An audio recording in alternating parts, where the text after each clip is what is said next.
Coverage of the Apple Blossom Royalty Selection Pageant on the NCWLIFE channel is brought to you in part by Harvest Valley Pest Control. You can rest assured with Harvest Valley Pest Control, they're using kid and pet safe material around your home or office.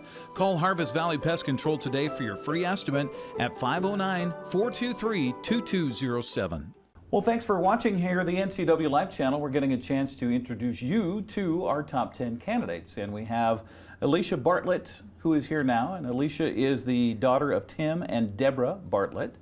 Welcome. Thank you. Congratulations on being in the top 10. Thank you, I appreciate that. Tell us a little bit about yourself before I dive into my questions Yes, here. of course. So I'm a high school senior, as all the Apple Blossom women are. I go to Eastmont, and I love music, singing, and my dog Bula. Your dog Bula. We're going to talk about Bula here coming up in just a little bit. Oh, good.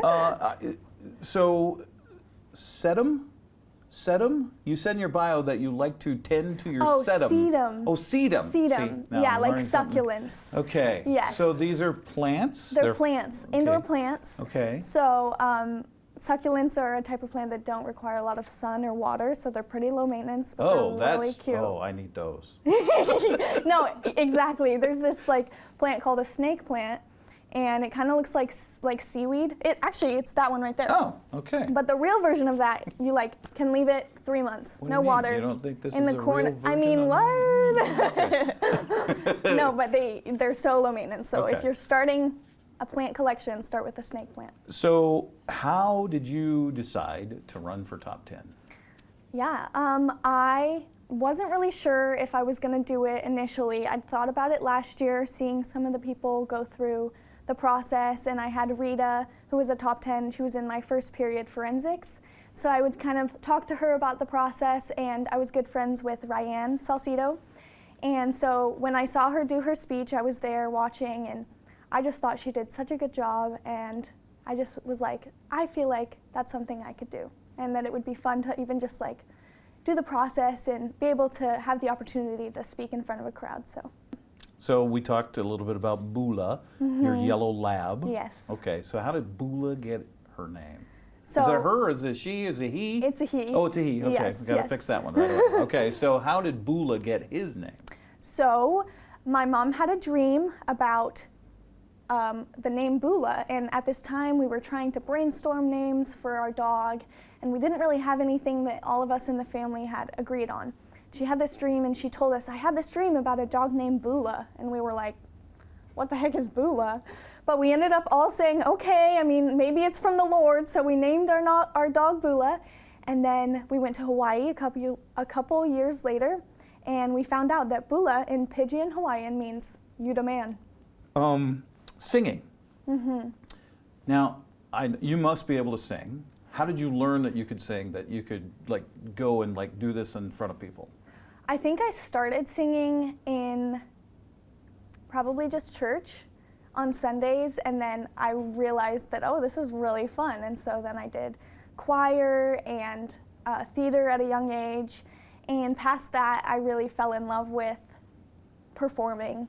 And so I started taking private voice lessons, and I've been doing that for about 6 years now. Wow. Yeah, so I did some classical vocal training and some theatrical vocal training, and now I do choir and jazz choir, so it's all such a joy for me.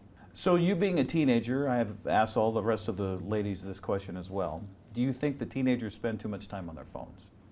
For sure. I definitely think so. I think that it's a time suck. You get kind of invested, and then you don't realize, oh, 2 hours have gone by and I'm just sitting here. I could be actually hanging out with the people who I'm seeing on my phone. And so I definitely would say that we need to spend more time, putting our phones away and actually connecting in person. Are we losing an art of just being able to converse with each other face to face with that whole phone thing? Yes, I think so, for sure. Even in classrooms, you notice that if the teacher's not teaching, instead of talking to the person next to you, a lot of students just revert to the phone because it's like a crutch of, oh, this is what I'm used to. And so you don't really get to know the people you're around as well. If you were given an extra hour in a day, what would you do with it? My initial reaction is to sleep. I maybe should come up with something a little more productive. With what's going on right now, I mean, this is pretty all-inclusive, right? It's, it's a lot of time commitment. It's all fun things, but definitely time for rest is something that's important for everyone. What do you think adults should concentrate on the most? I think being teachable. I think with my parents, they're both mental health counselors, marriage and family, and I really appreciate that I've learned as I've gotten older and became more friends with them, that I've been able to come to them with things that I'm like, hey, this is hurtful to me, or this is something that I need from you. And I think a lot of times adults don't want to hear criticism from people who are younger than them, or even just like a constructive comment. And I think that being teachable is such a good life skill to have. What's the hardest part for you in this whole process, the top 10 process? I think the hardest part is not getting overwhelmed, because it's a lot of different events that you're planning for, and you want to be well prepared and have a good attitude, and then you're like not sleeping very much.